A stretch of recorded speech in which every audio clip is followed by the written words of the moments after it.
안녕하세요. 최근 베나TV 영상을 무단 복제, 편집, 업로드하는 유튜브 채널이 많이 있습니다. 제작진이 발견하여 저작권 신고를 하면 유튜브에서 채널 폐쇄 조치를 합니다. 영상을 무단 복제, 업로드하는 것은 출연진과 제작진의 노력을 빼앗는 행위이며 불법입니다. 단, 원본 영상 공유하기는 가능합니다. 시청자 여러분, 제작진이 무단 업로드한 영상을 모두 찾기는 어렵습니다. 베나TV 영상이 다른 채널에 업로드된 경우 즉시 댓글, 제작진 이메일로 신고하여 주시기 바랍니다. 그리고 신고해 주셨던 분들 감사합니다. 더불어 후원금, 구독하기, 그리고 광고 시청도 부탁드립니다. 감사합니다.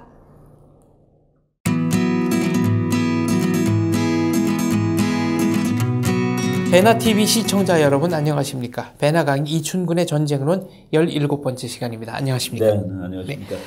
지난 시간에 전쟁은 왜 일어나는가, 전쟁을 하자는 의사결정을 누가 하는가, 레벨 1이 개인 차원, 그렇죠. 레벨 2가 집단 차원이었다면 레벨 1.5 네. 레벨 1이 개인입니다. 네. 히틀러, 네. 뭐 트럼프, 이게 레벨 1이고 아니지.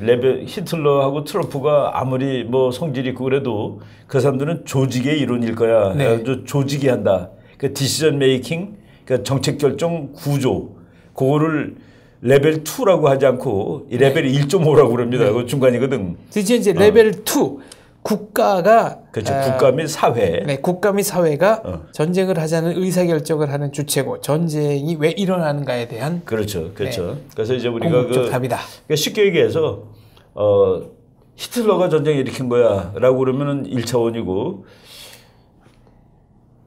케네디의 그 끝내주는 예를 들어서 끝내주는 정책 결정 네. 구조 전부 하버드 출신의 천재들 참모들 뭐 꿀릴 것이 없는 사람들 이 사람들이 이렇게 한 거지. 그러면 그게 이제 조직 그래갖고 1.5라고 하죠. 그리고 이제 2는 뭐냐면은 지금 우리가 뭐 요즘 그 미국하고 북한이 아주 그 심각한 관계인데 트럼프가 김정은하고 싸운다라고는 얘기 안 하잖아요. 그죠? 미국이 북한을 어떻게 할 거냐 뭐 이렇게 물어보는데 바로 미국이 북한을 어떻게, 독일은 왜, 뭐 러시아는 왜, 이런 것이 그 레벨 2입니다. 그래서 이제 국가 차원의 전쟁 이론이라고 이제 오늘 우리가 얘기할 수 있고, 국가 차원의 전쟁 이론으로 들어가는데 제 그 강의 계획상으로 한 3시간 정도는 해야 될 것 같아요. 네. 국가 차원이면은 그러니까 국가의 속성과 전쟁을 연결시키는 겁니다.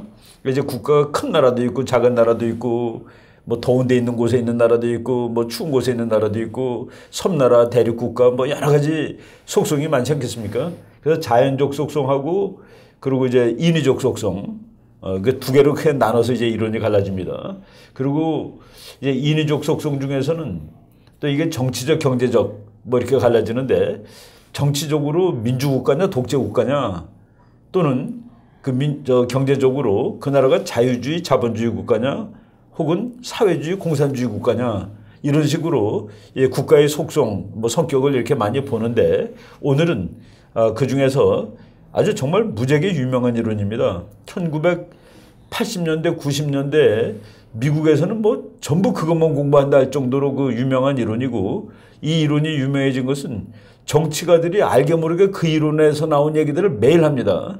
그래서 그 이론이 소위 말해서 그 우리가 영어로는 데모크라틱 피스 티어리라고 그래요. 네. 데모크라틱 피스 티어리. 이거를 한국말로는 제가 그냥 뭐 그 논문도 이제 여러 번 발표하고 책에 한 챕터도 쓰고 그랬는데 민주주의적 평화론 또는 민주적 평화론이라고 쓰면 될 거예요.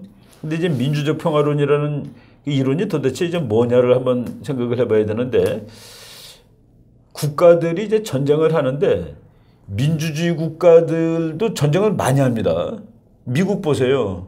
영국 보세요. 프랑스 보세요. 하여간 뭐 민주주의 국가라는 나라들이 전쟁하는데 하나도 그 뭐 거리낌이 없죠. 거리낌이 주저하지 않거든.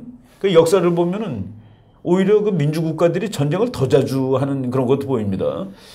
그런데 놀라운 사실이 하나 발견되는 거라 민주주의끼리는 안 싸운다는 사실을 발견한 거예요. 이렇게 그 두 나라가 싸우는데 싸우는 나라를 보니까 양쪽이 다 민주주의인 경우가 없었어요. 양쪽이 다 민주주의인 경우는 없다. 그래가지고 찾아봤더니 정말 한 번도 없는 거라, 경험적으로. 그래서 정치학의 법칙은 없습니다. 자연과학은 법칙이 있잖아요. 그러니까 예를 들어서 뭐 중력 가속도의 법칙, 뭐 무슨 법칙 해가지고 법칙이 있는데, 법칙은 뭐 100%가 세상에 있겠나마는 그래도 항상 맞는 거가 법칙이거든요. 그런데 이제 정치학에서는 법칙은커녕 뭐 한 절반 이상 맞으면 맞는다라고 하는 판인데, 민주주의 국가들끼리는 안 싸운다는 100% 맞는 겁니다. 그러니까 놀라운 일이 벌어진 거예요. 그래서 정말 다 찾아보니까 민주주의 국가끼리는 안 싸워. 그래서 그것을 민주주의를 확대해서 보는 겁니다. 야, 이게 무슨 민주주의 국가니? 그래도 이것도 민주주의로 한번 쳐보자. 왜냐하면은, 그러니까 그럼으로써 민주주의 국가들이 싸웠다는 사례를 찾아내려고. 그래서 심지어는 민주국가를 정의할 때 브루스 로셋 같은 사람이 뭐 선거가 있는 나라, 국민들의 몇 %가 그 선거권이 있는 나라, 뭐 이런 거 다 기준이 있는데, 국민들의 10%가 선거권이 있는 것도 민주주의 국가로 분류를 하고서 봤는데도 그런 나라들끼리 전쟁할 사례가 없는 거예요. 의외네요. 제한 선거권이 있는. 그러니까 제한 선거. 그래서 최근에 몇백 년 동안을 보니까 그 민주주의를 아주 넓게 정의를 했어요. 민주주의를 좁게 정의하면은 물론 민주주의끼리 싸운 거는 없습니다. 몇 안 되고. 근데 민주주의를 가능한 한, 얘도 민주주의, 저것도 민주주의, 그래서 가능한 한 넓게 하고서 그러고 싸웠나 보니까 지네들끼리 싸운 것이 없더라라는 그 놀라운 사실을 발견해서, 그래서 학자들이 민주주의 국가들끼리는 안 싸운다라는, 이거는 경험적으로 틀리지 않는 상황입니다. 아직까지 틀리지 않았어요. 그래갖고 그 이론을 민주적 평화론이라고 하자라고 했는데, 미국 정치가들이 보니까 그게 꽤 괜찮은 거야. 네. 내가 민주주의 국가인데 내 미국이니까, 이게 독재 국가란 말이지. 요거를 민주주의로 바꿔놓으면 나랑 전쟁할 일이 없겠구나. 그래갖고 미국 정치가들이 그 이론을 너무나 기분 좋게 받아들여가지고 자기네들을 정치하는 데 정당화를 시키는 겁니다. 예를 들어 클린턴이 IT를 공격했는데, IT라고 뭐 조그만 나라죠. 꼬만 나라지. 네, 중남미에 있는. 중남미에 있는 독재 국가인데. 파파독, 썬독이. 그렇지. 거기를 해병대 보내서 그 정권을 붕괴시켜 놓고 그 나라를 민주화시키러 들어갔고, 민주화시켜서 세계가 평화로워지게 되었다라는 식으로 이제, 그러니까 자기 한 일을 정당화시키는 겁니다. 홍보를 하고. 그렇지. 그리고 부시 대통령이 이라크 때리러 갔을 때 그것도 민주적 평화론이라는 이론에 입각해서 한 겁니다. 이라크가 저게 독재 국가고 저것이 중동 한가운데 있어서 세상에 골치 아픈 거야. 이거를 민주주의로 만들어 놓고 이스라엘 민주주의니까 그러면 전쟁이 일어날 일이 없어질 거야 라는. 그리고 미국하고 이라크도 안 싸우고. 그래서 정치가들이 아주 좋아했던 이론입니다. 그 민주주의적 평화론. 민주주의 국가들이 전쟁 안 한다는 아닙니다. 민주국가들도 전쟁을 무지하게 자주 하는데, 그런데 자기네들끼리는 안 한다. 그리고 민주주의가 전쟁을 하는 것은 상대방이 독재 국가일 경우에. 그래서 이렇게 두 나라가 싸우는데 둘 다 민주주의면 이건 싸움이 일어나지 않는다 이겁니다. 아무리 화가 나도 싸움으로 안 가요. 평화로 끝납니다. 그 사실을 이제 발견을 하고서 그것이 왜 그럴까? 그리고 사례도 이런 이거는 그러니까 그 명제가 나온 다음에 사례를 찾아가 보니까 없다가 아니라 다 뒤지다 보니까 없다예요. 그래서 이것도 이제 거꾸로 그러니까 귀납적 이론입니다. 역사를 전쟁한 걸 다 살펴보니까 민주주의가 양쪽에 있을 경우는 전쟁 안 했다라는 사실을 이제 발견했는데, 그걸 이제 설명을 지금 이제 하고 있고, 이 설명을 이제 학자들이 많이 제시를 합니다. 근데 재미있는 거가 그 전쟁 이론이 과학적으로 나오기 전에 알렉시스 드 또꾸빌, 그 프랑스의 이제 프랑스 뭐 철학자라고 볼 수 있겠죠.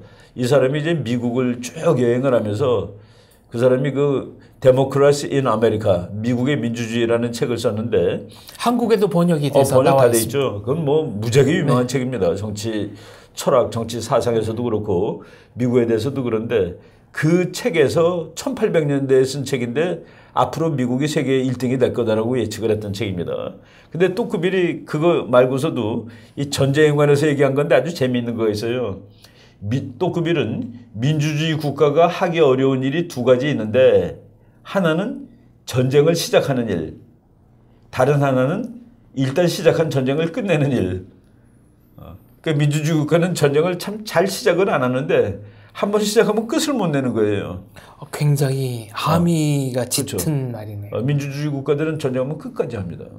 그래서 민주주의 국가가 전쟁하면은 특히 이제 미국의 전쟁 사상 보면은 미국이 대표적인 민주국가인데 전쟁을 한번 시작하면은 보통 무조건 항복으로 끝납니다. 무조건 항복. 그런 경우가 있잖아요. 그죠? 네. 2차 대전 같은 거 나 그런데 미국이 민주국가인데 이렇게 뚜꾸빌이 미국을 공부하고서 이 나라가 전쟁을 잘 시작은 못 하겠지만은 한번 시작을 하면은 저거는 끝이 안 난다 했는데 민주주의 국가는 전쟁을 하면은 국민의 지지를 받음으로써 이제 전쟁을 수행할 수 있는데 네. 국민들이 그 열광하게 됩니다. 전쟁하면은. 그래가지고 정치가들이 쉽게 끝내지를 못하는 거예요. 전쟁을 시작은 하기 힘들어도 끝내기도 힘들다. 아주 재미있는 그 이야기죠. 요거 비슷한 재미있는 이야기가 그 글래디치라는 그 저쪽 북유럽계 학자인데 전쟁은 누가 하느냐? 무조건 맞는 법칙이 이웃나라가 한답니다. 이웃나라. 이웃나라가 한다고. 아무래도 네. 그건 거의 법칙이에요. 그리고 이제 이웃나라가 하고 정치 체제상으로 민주주의가 아닌 나라들이 한다. 이것이 국제 정치의 거의 법칙적인 수준이다. 민주주의 그리고 거꾸로 역설적으로 민주주의는 전쟁하지 않는다 했는데 약간 뚜꾸빌 얘기를 소개를 했습니다. 그리고 이제 클린턴 대통령 그리고 부시 이제 아들 부시 이 사람이 정말로 이 이론을 좋아했어요. 그래서 부시 대통령 얘기나 클린턴 대통령이 이렇게 뭐 얘기하는데 보면은 우리 민주주의 미국이 전쟁하러 갔다 뭐 이런 얘기를 이제 많이 했습니다. 그래서 이제 한번 그러면은 왜 민주주의 국가들이 전쟁을 서로 안 하느냐 이런 걸 이제 한번 그 이유를 한번 찾아보겠습니다. 이유를 뭐 사람들이 보는데 첫째는 민주주의 국가는 독재 국가보다는 덜 호전적이다라고 이렇게 그냥 그렇게 상식적으로 생각을 합니다. 느낌이 그렇습니다. 느낌이 그렇죠. 네. 민주주의는 왜 평화적일까? 독재 국가는 보통 장군 이런 사람들이 정치하잖아요. 그리고 국민의 의견을 묻지를 않습니다. 네. 그냥 야 하자고 그러면 따라가는 거죠. 그래서 그 독재 국가가 전쟁으로 빠져들 때는 그 어떤 얘기를 안 듣습니다. 얘기를 할 수도 없고. 그 우리 뭐 그런 얘기 드문드문 하지만은 김정은의 부하들 중에서 지금 참으셔야 됩니다라고 감히 얘기할 수 있을까요? 지금 현재? 얘기했다가 자기가 목이 그렇죠. 달아나는데 그렇죠. 못하죠. 그래서 그냥 우리가 공부를 깊이 하지 않더라도 그냥 느낌상으로 민주주의 국가가 훨씬 더 평화적일 것이다라는 것이 그냥 감으로 들어오는데 이제 그것을 학자들이 뭐 이렇게 구체화 시키는 겁니다. 역시 그 민주주의 국가는 여론 정치를 하다 보니까 그리고 국민 대다수는 아무리 용감한 국민이라도 전쟁을 사실 두려워하죠. 전쟁에 또 나가야 되니까 본인들이. 그래서 그 여론을 그 정치 행동의 하나의 그 요소로 민주주의 국가들은 고려하지 않을 수가 없다.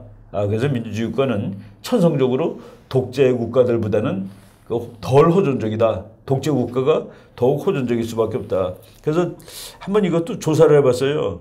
그러니까 나라들이 이렇게 두 나라가 이제 서로 싸우는데 두 나라가 둘 다 독재 국가일 경우에 두 나라가 양쪽이 독재 국가일 경우에 한 나라는 독재 국가, 한 나라는 민주 국가인 것보다 한 4배쯤 전쟁할 확률이 높다로 이렇게 나옵니다. 그 역사를 다 살펴보니까 이것도 역시 통계가 말해주는 그래서 통계죠. 진실이군요. 통계죠. 그래서 통계적으로 봤을 때 양쪽이 다 독재 국가일 경우가 한쪽이라도 민주주의 국가가 있는 경우보다 역시 전쟁할 확률이 높았다라고 이렇게 나옵니다. 그래서 이제 아까 말한 지금 글래디치죠. 전쟁에 관한 경우가 전쟁 연구가 100% 이렇다라는 이론을 뭐 우리가 지금 전쟁 벌써 17시간 하는데 이건 100% 맞아라는 이론은 아직 없었습니다. 대략적으로 봤을 때 이쪽으로 더 맞습니다라고 얘기를 할 수 있지만은 법칙적으로 이제 맞지 않는데 그래서 이제 이 글래디치라는 사람이 지금 금방 얘기한 걸 반복하면은 두 가지 법칙이 있다. 이거는 항상 맞는 거다. 1. 붙어 있는 나라가 싸운다. 2. 민주주의 국가는 안 싸운다. 또는 독재 국가를 싸운다는 그게 누가 법칙인데 여기서 우리나라 그 역사를 보면은 우리나라가 그 전쟁의 횟수가 무지하게 많은 나라입니다.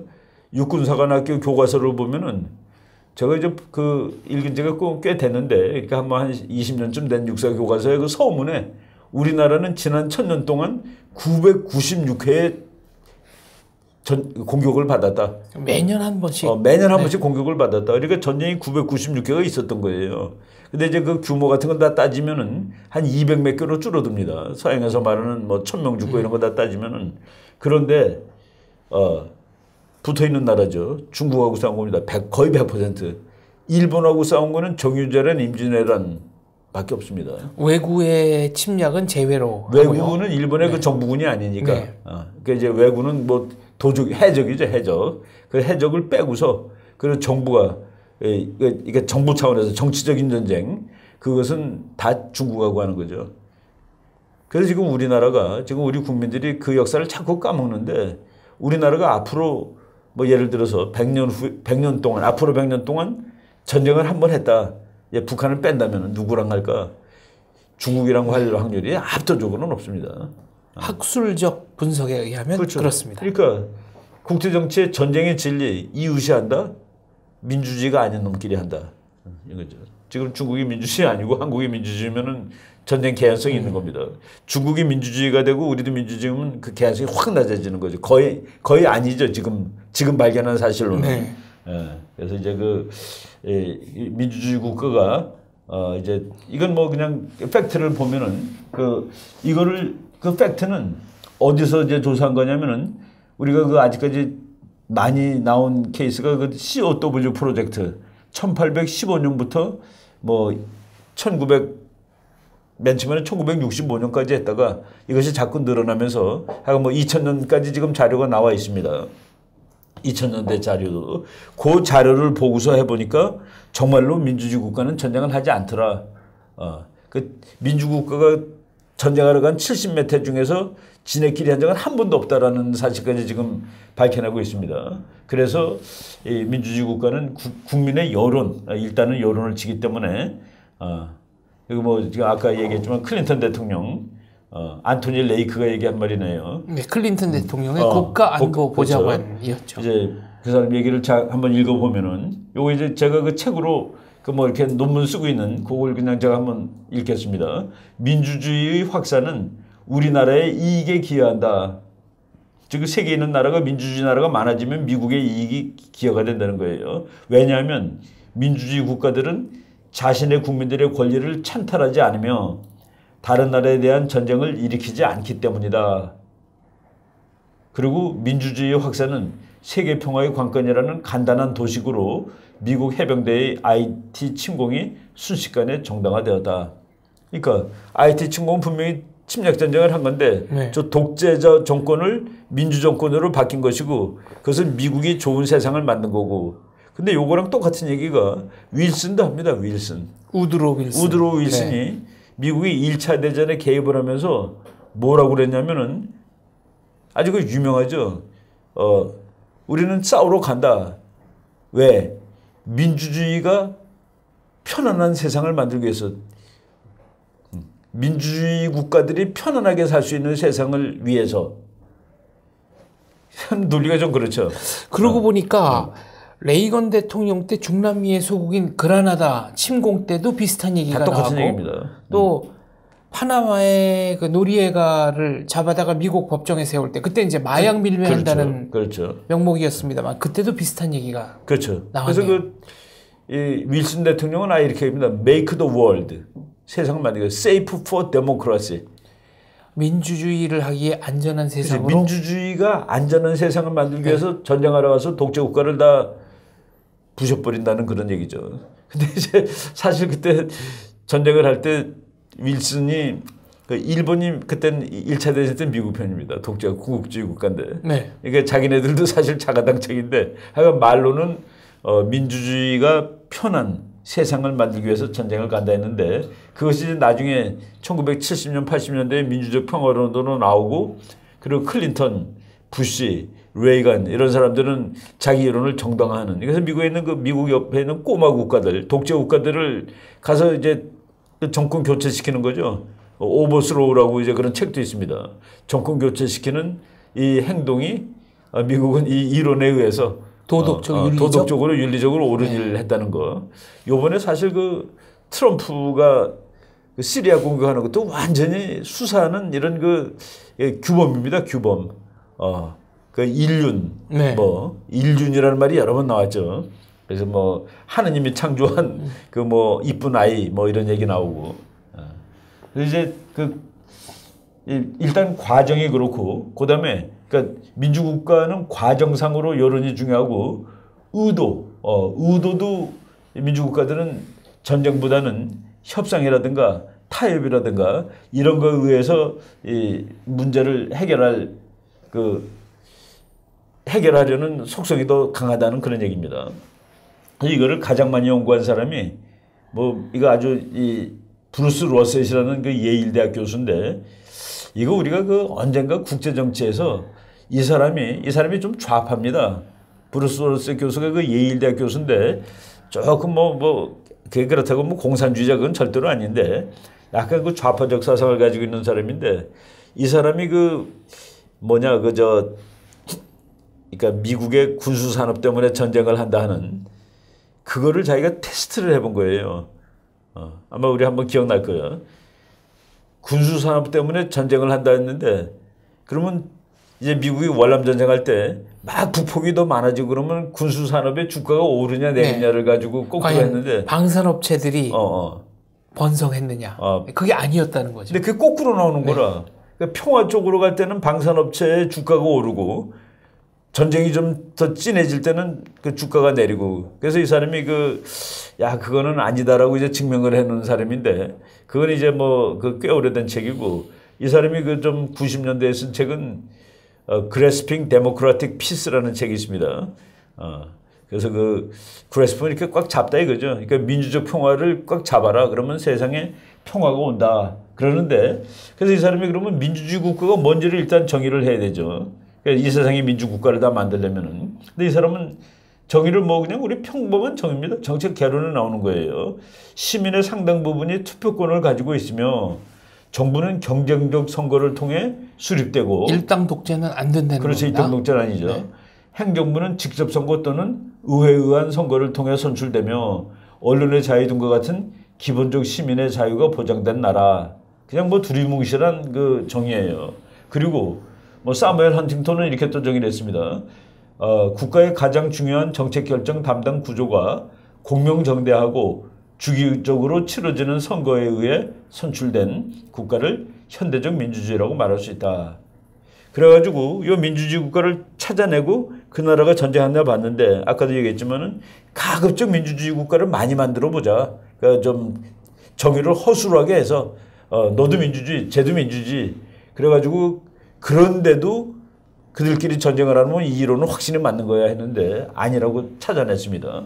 그래서 이제 그러니까 이제 일단 그런 가설을 세우고 그 미시간 대학에서 말하는 그 COW 프로젝트 전쟁 관련 요인 연구 계획 그리고 또는 그 퀸시 라이트가 만든 그 데이터 이런 걸 가지고서 이제 찾아보니까 민주국가들끼리는 전쟁을 하지 않았다. 아무리 그렇죠. 느슨한 기준을 적용해서 민주국가를 그렇죠. 정의하더라도. 그렇죠. 네. 그래서 이제 여기서 찾아본 결과 러셋 교수가 이제 그 전쟁 관련 요인 그거를 찾아본 결과 1815년 이후 분명히 민주주의 국가들 간에 야기된 전쟁이라고 말할 수 있는 경우를 거의 찾을 수 없었다. 270개 국가들이 참전한 71회의 전쟁 중에서 민주주의 국가들이 싸운 경우가 없었다는 사실은 감명적인 일이 아닐 수 없었다. 그러니까 찾아보니까 그러니까 1815년 이후에 그 전쟁 데이터죠. 거기에서 270개 국가들이 전쟁에 참여를 했고 그 중에서 이제 71개 전쟁, 국가와 국가 사이의 전쟁 보니까 민주주의 국가들이 양쪽에 있는 경우는 없었다라는 그런 그 놀라운 사실을 찾아낸 겁니다. 그래서 그런데 이제 이 교수가 혹시 이것까지는 들어갈 수 있을지 모르겠다 하고서 몇 개를 사례를 했어요. 네. 1812년에 미국과 영국이 전쟁한 거. 1812년에 미영 전쟁. 이때 그 미국이 그 1812년이니까 독립하고 한 30년 됐을 텐데 네. 그때 그 와가지고 워싱턴을 초토화시켜 놨었습니다. 그래가지고 그때 이제 백악관이 아니죠. 그때는 네. 대통령이 살고 있는 집인데 그거를 영국이 불질른 적도 있습니다. 불탔습니다. 네. 그래서 불탄 거를 미국 사람들이 신페인트를 칠한 거예요. 그래서 그때부터 이제 백악관이 된 것이죠. 1812년에. 그래서 이 전쟁은 누가 졌나 이겼나도 지금 잘 모르는 전쟁인데 이게 미국과 영국을 둘 다 그때 민주주의라고 볼 수 있겠느냐. 미영전쟁. 하여간 이건 좀 애매하다라고 집어넣은 거예요. 근데 그 당시에 영국은 그 왕이 지배하는 나라고 그랬으니까 아닐 수도 있고 1849년에 프랑스와 로마 교황청 간의 분교 1861년에 미국 남북전쟁. 이건 내전. 그 내전이라고 하여간 뭐 내전이라도 일단 그 전쟁은 그래서, 전쟁이니까. 그리고 1898년에 미국 스페인 전쟁. 여기서 스페인을 이거를 민주국가로 봐야 되느냐 아니냐는 건 애매합니다. 네. 그 1899년에 제2차 필리핀 전쟁. 뭐 필리핀은 뭐 민주국가라고 보기엔 좀 그렇죠. 제1차 세계대전 시 독일과 서방민주진영 간의 전쟁. 그때 독일을 뷰렐림인데 이거를 민주주의라고 애써서 본다면은 요거는 반칙이 되겠죠. 네. 제2차 세계대전 중 핀란드가 연합국 측에 대항하여 잠깐 벌였던 전쟁. 핀란드하고 연합국. 네. 이게 이제 러시아의 하도 속국 비슷하니까 그런 적이 있었어요. 그리고 1948년과 1967년에 벌어진 레바논과 이스라엘 간의 전쟁 등이 혹시 이 민주국가들은 전쟁하지 않는다는 네. 그 사례를 어기는 경우가 될지는 모르겠다라고 요 몇 개 빼면은 정말로 민주주의 국가끼리 전쟁하는 경우는 없었다라고 이렇게 말을 할 수가 있다 하고서 그래서 이 데이터상으로는 민주국가들끼리는 전쟁이 없었다로 이렇게 나옵니다. 그 다음에 좀 보면은, 그러면 왜 이제, 아까 그 이미 얘기했지만 여론은 전쟁을 반대한다, 여론은. 근데 독재국가의 경우 전쟁에서 아무런 피해도 입지 않을 수 있는 지도자들은 언제든지 자의적으로 전쟁을 시작할 수 있다, 이렇게 얘기했는데, 이제 여기서 뭐 문제가 생기는 거가, 우리가 지난 시간에 그 디시전 메이킹 이론할 때 네. 위기 상황이 될수록 권력이 집중된다. 그러니까 위기 상황이 될수록 그 회의에 참석하는 사람이 줄어듭니다. 네. 그래서 민주주의 국가 아무리 민주주의 국가라도 전쟁하러 가자는 5명이 하는 거예요. 그리고 아무리 독재 국가라도 혼자는 안 하고 한 5명 정도 하는 겁니다. 네, 최종 결정은요? 그게 뭐 똑같은 거 아니냐? 이제 그게 바로 디시전 메이킹 이론에서 나온 건데. 야, 디시전 메이킹 이론이 맞다 치고 그러면은 민주적 평화론은 좀 이상해진다. 여론이라는 거가 여론이 뭐 와글와글 해가지고 영향이 미치는 거냐. 더군다나 전쟁하러 가는데. 그래서 이제 요건 조금 그래서 이 철학적 기반이 이게 맞냐 이런 거고. 근데 그 옛날에 뭐 프란시스 후크하면 뭐 옛날도 아니죠. 칸트의 우리가 전번에도 얘기했는데 그 영구 평화론. 이 세상 모든 나라가 공화국이 되면은 평화가 영구히 온다라는.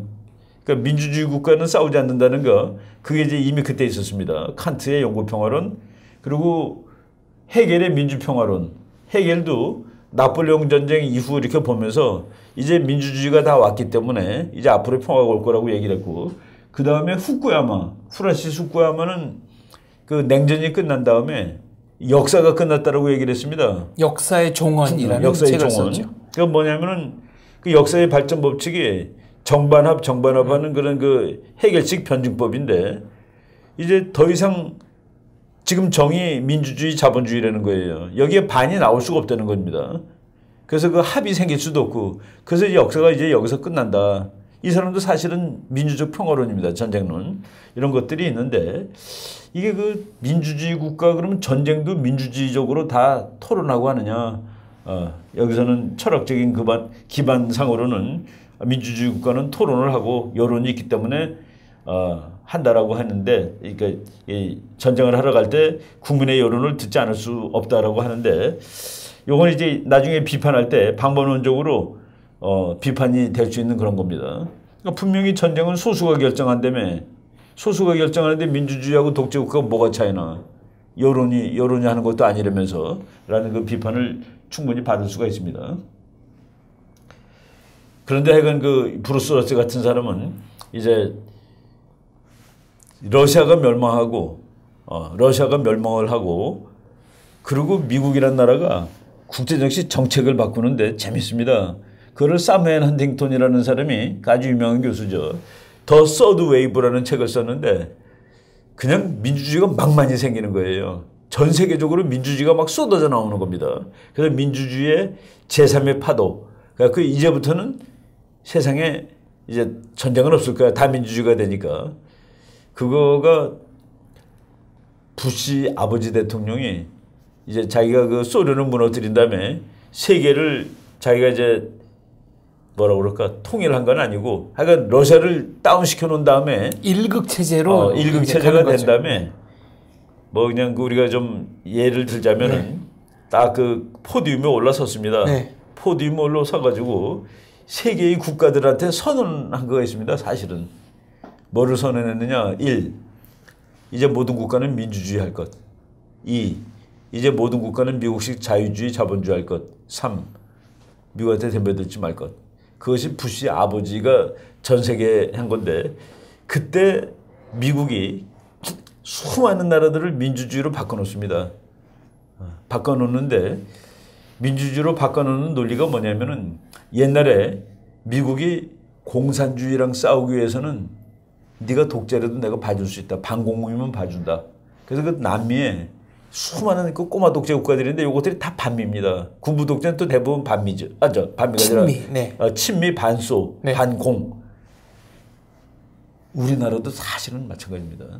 6.25 이후에 한국에 좀 독재 국가들이 있었는데 미국이 그 독재 국가를 지원해 줍니다. 지원해 주는 이유는 반공이니까 지원해 주는데 그래서 정치학자들은 권위적 민주주의라는 말을 그렇죠. 최근에 그렇죠. 쓰더군요. 그런데 냉전이 끝난 다음에 미국이 우리나라를 완전히 뭐 미국이 민주화시켰다 그러면 좀 어폐가 있는데 냉전이 끝난 다음에 1990년, 89년, 90년, 91년 이렇게 쭉 그때 한국이 민주화되는 게 노태우 때 이럴 때 아닙니까? 89년 이후. 네.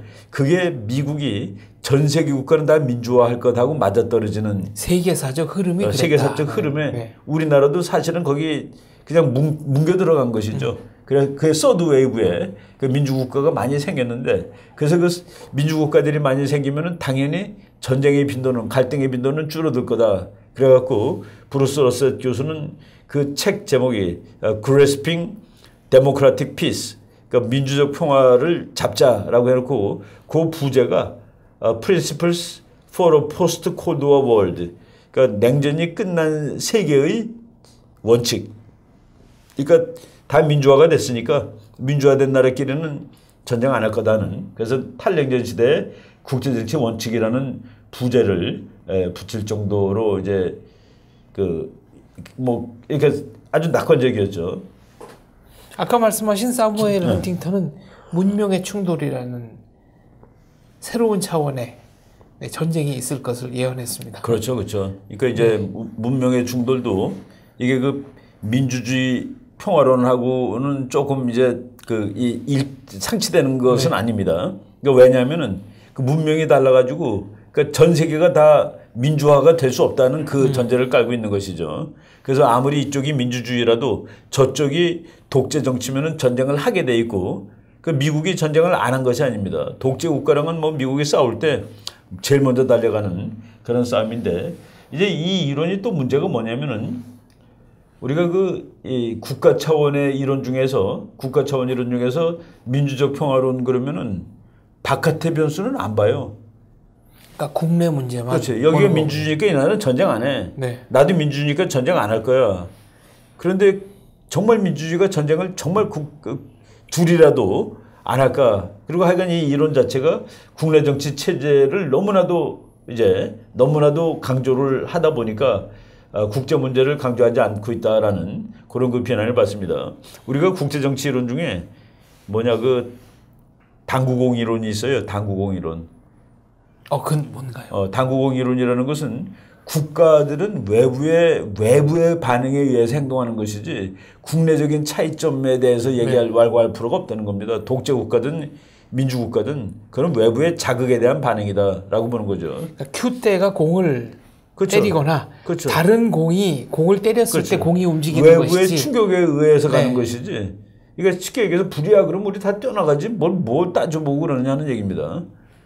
불이야 그러면은 다 뛰어나가지 거기서 무슨 행동의 차이가 있겠어요. 그렇죠. 그죠? 일단 뛰어나가야죠. 밖에서 불났다는데 네. 뛰어나가야지. 바로 그런 면에서 민주평화론이 국내 정치 체계를 너무 강조한다는 그런 그 비판을 받고 있다라는 그 얘기입니다. 민주국가들이 전쟁 개입을 한 거가 그리고 자기네들끼리는 안 싸웠다 하더라도 전쟁 개입의 논리는 민주주의하고 관계 있는 거냐? 그러니까 지금 민주주의이기 때문에 여론을 따져보기 때문에 전쟁을 안 한다고 그래도 그럼 미국은 왜 전쟁을 이렇게 자주 하느냐는 그 얘기 나옵니다. 네. 상대방이 민주주의건 아니건 내가 민주주의이기 때문에 안 한다고 그러면 이쪽이 민주주의가 아니래도 안 해 맞는 거 아니냐는 그 얘기죠. 논리적으로는 그렇군요. 그렇죠. 네. 그거가 이제 그 이론의 하자입니다.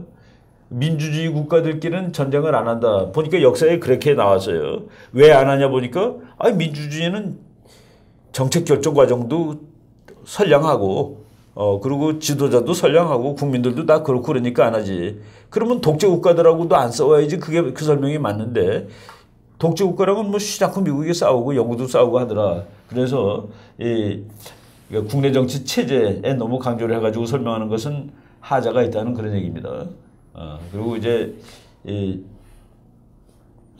이것도 또 이제 그 딘 바브스트라는 그 사회학자가 1964년, 1971년 두 차례에 걸쳐 민주주의 국가들은 결코 전쟁하지 않는 사실을 뭐 논문에서 이제 지적한 바 있었는데 이것도 이제 그 사회학적 방법, 뭐 정치학적 방법 해가지고 이렇게 그 뭐 여러 가지 방법이 있어요. 그런데 아무튼 그 한쪽이라도 한쪽에 독재 국가가 있어야만 전쟁을 한다. 그러니까 역사적 사례로 봤을 때 이제 그 뭐 국가들이 속에서 전쟁을 하는 그 이유가 뭐 민주주의 체제 뭐 이런 걸 떠나서 어쨌든 간에 한쪽이 독재 국가일 때 전쟁을 한다 해놓고 그것을 밝혀낸 사람이 그 루돌프 롬멜이라는 하와이 대학 교수입니다. 하와이 대학 교수는 한쪽에 독재 국가가 없으면 전쟁은 안 난다라고 이제 둘이 다 민주주의면 전쟁은 안 한다지만은 네. 전쟁이 성립되기 위해서는 한쪽에 반드시 독재 국가가 있어야 된다. 그러니까 미국하고 북한 사이에는 이 이론하면 전쟁 나는 거예요. 전쟁 날 수 있는 필요 조건이 지금 돼 있는 겁니다. 북한이 전체주의니까요. 그렇죠. 중국도 마찬가지고. 네.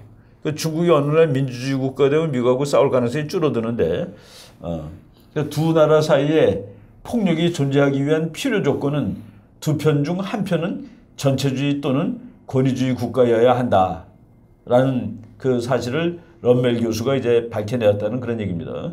그래서 이 럼멜이라는 사람 그 하와이 대학 교수인데 이 사람은 우리나라 학자들한테는 무지하게 널리 알려져 있는 사람입니다. 럼멜 제자가 대한민국에 아주 여러 명 있습니다. 특별한 이유가 그, 있습니까? 그러니까 그 우리나라 그 교수들이 학자들이 하와이 대학을 아주 유학을 많이 갔습니다. 동서문화연구소도 많이 가고. 네. 그래서 국제정치학자들이 거기 여러 명 가셨는데 이 럼멜 교수가 1960년대 70년대 그 미국의 과학적 정치학 운동의 아주 선구자입니다. 네. 그래서 이분이 미국에서 그 미국 국방부 뭐 이런 그 장학금을 엄청나게 받았고 그리고 한국 사람들이 하와이 대학을 많이 갔는데 이 사람들이 또 다 우수하니까 이 럼멜 교수가 그 사람들한테 이제 장학금을 받아가지고 박사 논문 쓰는데 막 이렇게 돈을 대주는 거예요. 그래가지고 우리나라 학생들이 이 럼멜 교수 밑에서 여러 명 박사가 나오고 심지어 어떤 분은 럼멜 교수가 미국 국방성에서 돈을 얻어왔는데 국방부는 그 국가 안보에 관련된 연구하는 거 아닙니까?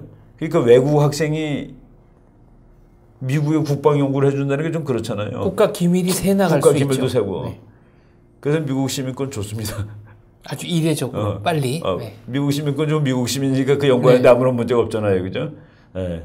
그런 분도 있어요. 그분은 이제 노스웨스턴 대학의 박동환 교수라는 분이 그런 사례고 우리나라의 그 아주 뭐 유명한 교수들이죠. 이상호 교수라든가 서강대 총장. 서강대학 총장 하시던 네, 저도 뭐 그분한테 이제 학교 다닐 때 대학원 때 다 공부 네. 배우고 그랬습니다. 이상호 총장 뭐 이런 분들이 그 저 하와이 대학에서 런멜 교수 밑에서 이런 거 다 연구하신 분들이에요. 민주적 평화론. 제가 그 한국 국제정치학회에서 민주적 평화론을 쭉 이렇게 검토해가지고 한번 논문을 발표한 적이 있었습니다. 그랬더니 우리 이상호 교수님이 우리 그 미국에 있을 때 다 이 런멜 교수하고 공부한 그런 주제들이라고. 그래서 런멜 얘기가 두 나라 사이에 폭력이 존재하기 위해 필요한 조건은 두 편 중 한 편은 전체주의 또는 권위주의 국가여야 한다. 요거를 지금 오늘날 미국하고 북한 상황이라 사이에, 네. 집어넣으면은 필요 조건은 지금 성립이 돼 있다라고 나오는 거죠. 미국과 중국 관계에도 적용이 가능합니다. 적용이 가능한 이런 상황이 되는 겁니다. 그리고 이제 런멜은 아예 그렇게 얘기를 했어요. 민주주의 국가들은 외교 정책의 대상이 어느 나라인지에 관계없이 폭력적 사용을 자제한다. 이거는 이쪽이 그러니까 민주주의가 그러니까 내가 독재 국가고 여기에 민주국가 민주든 뭐든 할 때 내가 전쟁을 해야 될 확률이 내가 민주주의일 때보다 더 높다는 그 얘기입니다. 그러니까 민주주의는 상대방이 누구라도 전쟁할 확률은 낮다. 근데 독재 국가는 상대방이 누구라도 전쟁할 가능성이 높다라는 이거를 이제 뭐 주장을 했는데 그래서 여기 그 보면은 수많은 이론들이 이제 이것도 이제 막 이 기다 아니다 해갖고 이제 논쟁을 합니다. 그래서 이 런멜은 왜냐하면은 런멜뿐만 아니라 또 이제 전번 주일날도 나온 그 메스키타라는 교수인데 그 사람도 민주주의 국가들끼리는 일단 협상으로 끝날 가능성이 더 높다. 화가 나더라도 이렇게 얘기한 겁니다. 그럼 우리나라 한번 적용해 보죠. 지금 일본이 우리랑 무지하게 그 사이가 나쁜 나라인데 둘 다 민주주의이기 때문에 전쟁으로 갈 가능성은 없습니다. 무슨 일이 일어나도. 네. 중국하고 한국 사이에는 한쪽이 민주주의가 아니기 때문에 잘못 티격태격하면은 총 쏠 확률이 더 높다는 그런 얘기죠. 남북 한가에는 물론이고. 브레모 교수라는 사람은 비민주주의 국가끼리 연결된 국제관계는 한편이 민주국인 국제관계보다 전쟁 발발 확률이 약 4배 정도 높다. 아까 막 얘기했지만은 그러니까 이 독재국가 우리 둘이 다 독재국가예요. 그때가 제일 위험하다는 제일 위험하다 그죠. 네. 여기가 독재 내가 민주 보다 4배 위험하다는 겁니다. 이게 아직까지 나온 역사를 봤을 때 이러한 발견을 통해 브레모 교수는 전쟁을 회피하기 위해서는 양편이 모두 민주주의여야 한다는 일부의 주장은 그렇지 않다. 한편만이라도 민주주의 국가가 포함된 국제관계일 경우 전쟁의 가능성은 현격하게 줄어든다. 그러니까 여기 민주 내가 독재일 때도 둘 다 독재인 것보다 4분의 1로 줄어드니까 이런 얘기를 할 수 있었다는 그런 얘기입니다. 1816년부터 1988년에 이르는 기간까지 민주주의 국가들은 참전했던 전쟁 47회 중 패배한 경우는 8번, 이긴 경우는 38번, 그리고 비긴 경우 1번입니다. 비긴 경우는 혹시 6.25입니까? 월남전을 말하는 건가요? 이거 뭔지 내가 다시 살펴봐야 되겠는데 하여간 근데 이제 승률이 압도적으로 높은 건 승률이 높아요. 네, 사실이네요. 민주국가가 전쟁을 자주 안 하는데 승률이 높다 그러는데 근데 이런 것들이 전부 다 공부하다 보면 이 비난의 대상이 됩니다. 여기서 얘네들이 민주주의라서 이겼냐? 힘이 세서 이겼냐? 힘이 세서 이긴 게 진실 아닐까요? 둘 다가 맞습니다만 물론. 그러니까 민주주의라서 이겼다라고 하기에는 이것만 가지고 볼 수 없는 거가 그 나라가 다 힘이 센 거 아니야? 네. 그러니까 민주주의가 원래 힘이 그래서 참 이게 그 전쟁이라는 거가 우리가 맨 처음에 그 앞부분에서 그런 것 말했죠. 전쟁이란 정의와 기억하세요? 또 다른 정의의 싸움이다. 네. 둘 다 정의예요. 근데 그럼 누가 이기느냐? 힘이 센 나라가 이기고 자기 거를 정의라고 얘기하는 것이죠. 다만 이 강의를 통해서 배운 바에 따르면 나폴레옹이 증명을 했듯이 민주주의 국가의 경우 병사들 개인의 동기부여, 그렇죠. 그러니까 병사들 개인이 가지고 있는 의무감, 충성심 이런 게 훨씬 높은 건 사실이죠. 그렇죠. 우리 그 영화 같은 거 보고 뭐 이제 2차 대전 이런 데 보는데 역시 이 민주주의 국가의 군대가 평소에는 좀 엉성한 것 같은데 전쟁을 더 잘합니다. 그러니까 줄 똑바로 걷는 군대가 꼭 전쟁을 더 잘하는 그 군기 센 군대가 전쟁을 더 잘하는 것은 아니에요. 그래서 이런 그 민주주의라는 것이 이제 전쟁을 잘하는데 이 국민들이 열정적으로 싸웠다. 아까 그 먼저 얘기했듯이 전쟁을 시작하는 거는 힘들지만은 전쟁을 시작하는 것은 힘든데 나오는 것도 못지않게 힘들다. 네. 그러니까 나오는 게 못지않게 힘들다는 거는 그 열정적으로 전쟁을 한다는 얘기입니다. 전쟁이 시작되면은. 그래서 여기서 우리가 여러 가지 다 따져보면은 뭐 힘도 세지 않았느냐라는 얘기를 할 수 있지만은 민주주의는 그런 열정적으로 싸울 수 있는 그 민주국가의 군대가 이제 더 강하다는 것은 뭐 역사적으로 다 증명이 된 것이죠. 미국이 그 걷는 거는 잘 못 걷더라도 이제 전쟁은 더 잘하는 그것이 다 뭐 증명이 됐습니다. 이제 한번 그렇게 비판을 그래도 해본다면은 이 이론을 비판해 본다면은 이 이론은 말이죠. 한 번 에러가 나면 이론이 무너집니다. 블랙스완이군요. 네. 아직까지 민주주의 국가끼리 싸운 전쟁은 분명히 안 발견했는데 한 번 나오면은 바로 무너지는 바로 무너지는 그런 이론이 된다는 그거죠. 그리고 이제 사람들이 우리가 그 붙어 있는 나라가 싸운다고 그랬는데 민주주의 국가들이 지도상으로 역사상으로 보니까 붙어 있는 경우는 또 그렇게 흔하지가 않아요. 20세기의 유럽 정도를 빼면 그렇죠. 네. 그걸 빼면은 사실은 민주국가들이 이렇게 붙어 있고 그런 거 없어서 원천적으로 데이터가 없다라는 얘기입니다. 그러니까 붙어 있는 나라가 싸우는데 안 붙어 있는 나라가 싸울 가능성은 아주 적고 그들이 민주주의 국가일 가능성은 더 적고 그러다 보니까 민주주의 국가들끼리 싸울 가능성은 거의 0에 가깝다. 원천적으로 0에 가까운 거를 찾아서 연구해 놓고 0이라고 그러면 어떡하냐는 그런 비판입니다. 그래서 이제 여기서 그 한 뭐 국제정치의 이론에 대한 그 도전을 했다라고 이제 제가 썼는데 국가의 행동은 국제체제 및 국제 환경에 영향받고 결정된다는 이론에 정면 도전하고 있는 것이 민주적 평화론이다. 네. 국가가 민주주의면 전쟁 안 한다고 그랬으니까 주변 환경 같은 거 안 따졌다는 그 비판. 두 번째, 민주적 평화론은 국제관계에서 힘이라는 요인을 과소평가한다. 아까 힘이 세서 전쟁이 이긴 거냐 민주국가라서 전쟁이 이긴 거냐 그렇죠. 이런 얘기네요. 그러니까 이제 민주적 평화론은 국제관계에서 힘이라는 요인을 과소평가한다. 국제정치는 권력정치라는 명제에 중대한 도전을 제기하는 이론이죠. 민주적 평화론은 국제정치는 힘이 정치다가 아니라 국제정치는 정치 체제에 따라 달라진다라고 보는 겁니다. 그러니까 모겐소 교수는 모든 정치는 권력정치이며 권력이란 국내 정치 및 국제 정치의 모든 행위는 권력을 증강시키고 권력을 유지하며 권력을 가시하기 위한 노력이라고 정의했다. 그러니까 모든 국가는 권력을 누리고 권력을 과시하고 그것을 유지하려고 한다고 그래놓고 민주주의는 그것을 안 할 거라고 얘기하는 것이 말이 맞느냐 하는 그 얘기입니다. 셋째 비판은 민주적 평화론은 기존의 외교정책 결정 이론이 산출해낸 국가의 대외 행동에 관한 국제정치 이론의 대부분을 부정하고 있다. 그렇죠.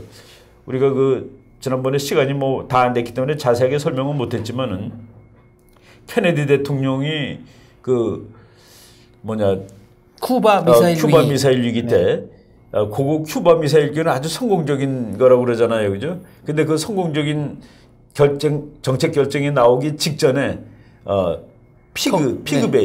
피그베이를 공격해가지고 아주 엉망진창이 된 적이 있었거든요.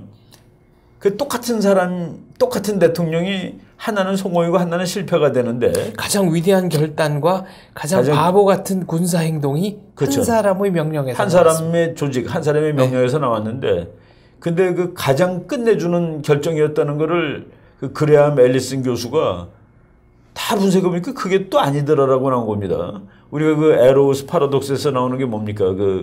어떤 것부터 먼저 고려하느냐에 따라서 선택될 대상이 다 달라질 수 있다는 그런 얘기죠. 그런 역설도 있고 그리고 조직의 룰, 오가니제이션 그거에 따라서 회의하는 방식에 따라서 달라질 수 있고 그리고 제일 황당한 거는 뷰로크라틱 폴리틱스 모델입니다. 육군하고 해군하고 공군하고 외무부하고 국방부하고 CIA하고 서로 막 치고받는 거예요. 치고받고서 거기에서 이제 서로 타협도 하고 그래갖고 나온 결과지 이것이 합리적인 국가 이익의 결과냐. 근데 그렇게 그래서 전쟁도 나고 그런다면서 민주주의 국가가 전쟁 안 난다는 거는 앞뒤가 맞는 얘기다라고 이제 얘기를 하는 겁니다. 그래서 관료적 정책 결정 모델 뭐 이런 것들에 대해서 심각한 도전을 그러니까 이론적으로 이제 도전이 생긴 거고 그리고 이 이론이 그렇다고 그래서 뭐 저는 그 어느 나라가 독재 국가가 아니라도 뭐 전쟁 날 확률이 그러니까 독재 국가나 민주 국가에 관계없이 전쟁 날 확률이 같다라고 얘기하는 건 사실은 뭐 맞는 얘기는 아닙니다. 역시 민주주의 국가는 전쟁을 분명히 덜했고 지네끼리는 뭐 그 데이터가 적든 또는 뭐 국경을 붙어 있든 없든 사실 그 아는 거가 맞죠. 그리고 이제 독재 국가, 민주 국가들은 역시 그 독재 국가보다 그래도 이 정책 결정하는 속도가 사실은 더 늦습니다. 늦기는 독재 국가 빠르지. 북한이 얼마나 빨리 하겠습니까? 독재 국가는 한 사람이 정하면 되는 그렇죠. 거고 민주주의는 그렇죠. 합법적인 절차를 거치려면은 아무래도 그렇죠. 시간이 걸리는 거고요. 그래서 그 이런 거를 이제 고려를 해야 되고 그 국가의 호전성이 결국은 꼭 민주주의 체제에서만 나오는 건지 이제 우리가 다음 시간에 해볼 거가 경제 체제인데 네. 경제 체제 때문에 나오는 것은 또 혹시 아닐까 하는 그런 의문도 있습니다. 그래서 어느 나라가 호전적이다 그러면은 그게 뭘까요? 어느 나라가 호전적이다 그러면은 역사도 있을 거고 그렇죠? 뭐 기질, 기질 네. 문화도 있을 거고 네. 그런 것들이 다 고려돼야 되는데 그냥 뭐 정치 체제가 민주주의냐 그거만 따지는 것도 조금 이제 그 한도가 있다라는 얘기입니다. 그리고 이 데이터상으로 아까 그 얘기했는데 이게 스티브 찬이라고 중국계 미국 교수예요. 그 1816년부터 1980년에 이르는 기간 중 전혀 전쟁을 경험하지 않은 국가 중에 53%랍니다. 그리고 1946년 이래 국제체제의 회원국이 된 91개 국가 중 80%는 결코 전쟁에 개입한 적이 없다. 그러니까 원래 전쟁을 한 나라는 적은데 민주주의 국가들은 그 중에서도 소수인데 이 사람들이 이런 나라들이 전쟁할 확률은 확실히 적지 않겠느냐. 그래서 이거는 너무 그 데이터상으로 그리고 논리상으로 이렇게 민주주의 국가에 가산점을 준 것이다. 가산점을 너무 많이 준 거다. 이런 그래서 얘기를 이거를 잘 따져보면은 그렇지 않을 수도 있다는 그런 얘기입니다. 그래서 이제 이 블랙스완이 언제 나올지 모르는데 블랙스완이 이제 아마 나올 거예요. 그리고 이제 그 데이터도 제가 이제 럼멜 교수 하와이 대학의 럼멜 교수가 이 민주주의라는 사실은 확실히 전쟁의 빈도를 낮춘다, 전쟁의 가능성을 낮춘다 그랬는데 이 사람이 사용한 데이터 말고 다른 데이터로 대입해 보니까 다르게 나와요 결과가. 그래서 그 과학적 연구가 그 데이터에 따라서 결과가 다르게 나올 경우가 있습니다. 네. 민주적 평화론은 그런 잭 빈센트 교수는 1988년 럼멜이 주장한 연구 결과를 럼멜의 데이터 대신 아자르, 이 사람도 아주 유명한 사람입니다. 아자르의 국제분쟁 데이터를 사용해서 분석할 경우 전혀 다른 결과가 나온다고 주장했다. 그러니까 데이터에 따라서 이제 전쟁의 개수가 달라진다고 그랬잖아요, 우리가.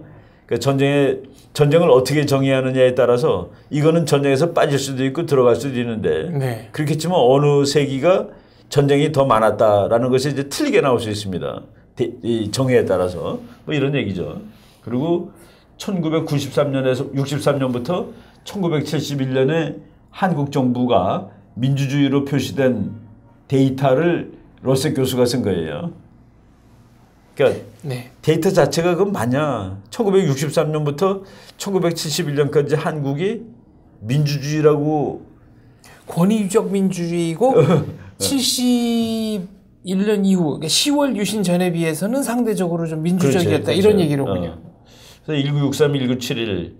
그래서 이것도 여기에 대해서 이제 의문을 제기할 사람이 있습니다. 근데 요 데이터로 그러니까 이 시기가 이 나라가 민주주의라는 게 맞냐에 대해서 학자들이 그 의견이 이제 네, 어떤 기준을 적용하느냐에 그렇죠. 따라 달라질 수 있다. 이런 얘기군요. 아까 이미 이것도 잠깐 소개를 했지만은 민주주의 국가들 사이에 전쟁이 없었다는 사실을 통계학적으로 무의미한 것이다.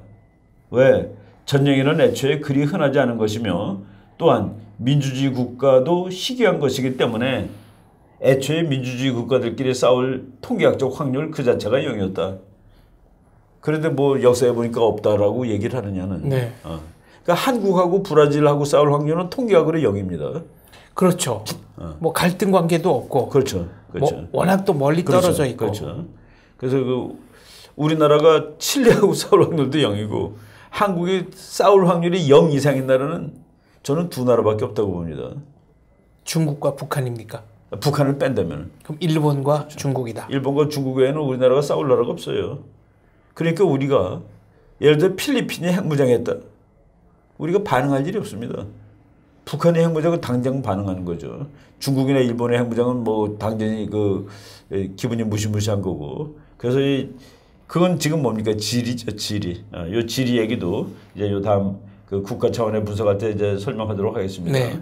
뭐 여기 이런 거 해석적 문제 이런 거가 많은데 아무튼 국제 정치학에서 무지하게 중요한 이론 이거는 특히 뭐냐 그 정치가들이 좋아하는 이론. 1990년대 가장 유명한 이론 하나를 얘기하라고 그러면은 뭐 웬만한 사람들은 데모크라틱 피스 티어리라고 얘기를 합니다. 네, 민주주의적 평화론. 네. 그리고 그 이론은 민주주의 국가가 전쟁을 원천적으로 안 한다는 게 아니라 민주주의 국가들끼리는 전쟁을 안 했다. 그리고 이거는 역사적인 귀납법입니다. 역사를 다 살펴보니까 아는 거야. 그래놓고 그거를 설명하는 데는 민주주의 국가는 역시 그래도 여론을 듣지 않겠어.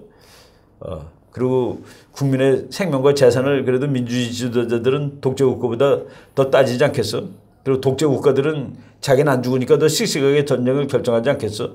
이런 식으로 이제 설명을 하는데 그런 설명이 그러니까 완벽하지는 않았다라는 거고. 그리고 이제 이 데이터 문제점을 지적하자면은 원천적으로 지금 우리가 브라질 한국 얘기했듯이 전쟁의 빈도가 높지 않는 걸 가지고서 너무 민주주의를 이렇게 부추겨 세운 것은 아닌가 하는. 사막에서 교통사고, 탱크끼리 부딪히는 교통사고는 안 난다. 뭐 원래 안 난다 이런 얘기네요. 네. 네. 뭐 그런 그 비판들이 있는데 네. 요것도 말이죠. 제가 책으로는 열심히 이렇게 뭐 자주 많이 써놨습니다. 뭐 이론도 쓰고 읽다 보면 뭐 재미있는 부분이 네. 많이 있는데 이건 뭐 여러분들이 요 뭐 수많은 뭐 책도 뭐 한 책장이 다 찰 정도로 책이 많지만은 이거 우리가 다 할 필요는 없고 이 정도로 네. 이런 이론이 있다는 것을 뭐 맛보기 한 거로 하시죠. 알겠습니다. 강의를 열심히 들어주시는 분들은 책 출간 기다려주시면 감사하겠습니다. 민주주의 국가는 여론에 좌우되기 때문에 전쟁을 시작하기도 어렵고 끝내기도 어렵다는 그 말이 참 명언이죠. 네, 중간에 하셨는데 저는 그 매티스 미 국방장관이 했다는 두 가지 말이 머릿속에 바로 떠올랐습니다. 하나는 미국은 어지간해서는 화를 내지 않지만 한 번 화를 내면 쉽게 화를 가라앉히지 않는다라는 말이었고요. 또 미군의 전투 구호는 4개의 F다. Find them, fix them, fight them, finish them. 적들을 발견하고 묶어놓고 싸워서 끝내버려라. 그 미국의 그 피니시라는 개념이 무서운 거예요. 피니시. 그 끝을 본다라는 그런 얘기입니다. 중간에 하다가 쓰는 게 아니라 그게 이제 또 그 미리 미국을 공부하고 민주주의 국가들이 전쟁하는 방식 똑같죠. 네. 시작은 잘 못하는데 끝이 안 난다는. 그래서 미국의 그 전쟁 그 웨이글리라는 사람이 아메리칸 웨이 오브 워라는 그 책을 썼는데 거기도 똑같은 말이 나옵니다. 전쟁을 한번 시작하면 끝을 본다라는 게 미국의 전쟁 전통으로 이렇게 돼 있어요. 네. 뭐 이 이론도 우리가 국제정치 이론 공부하다 보면은 압도적으로 서구적 미국적입니다. 이게 근데 그럴 수밖에 없는 거가 역시 그 전쟁을 하는 나라 힘이 센 나라에서 국제정치 이론이 나오거든요. 그러니까 한때는 영국에서 다 나왔고 옛날 거는 로마일 거고 뭐 로마 그리스죠. 네. 지금은 미국이 지금은 이제 역시 네. 미국 거 이론이 제일 많습니다. 배나강의 이충근의 전쟁론 17번째 시간. 오늘은 전쟁은 왜 일어나는가, 전쟁을 하자는 의사결정을 누가 하는가 가운데 레벨 2 민주주의적 평화론에 대해서 알아봤습니다. 다음 시간에는 경제적 속성과 전쟁. 오늘이 이제 국가의 정치적 속성과 전쟁에 대한 강의였다면 다음 시간은 국가의 경제적 속성과 전쟁에 대해서 다루도록 하겠습니다. 오늘 강의 잘 들었습니다. 감사합니다. 고맙습니다. 네.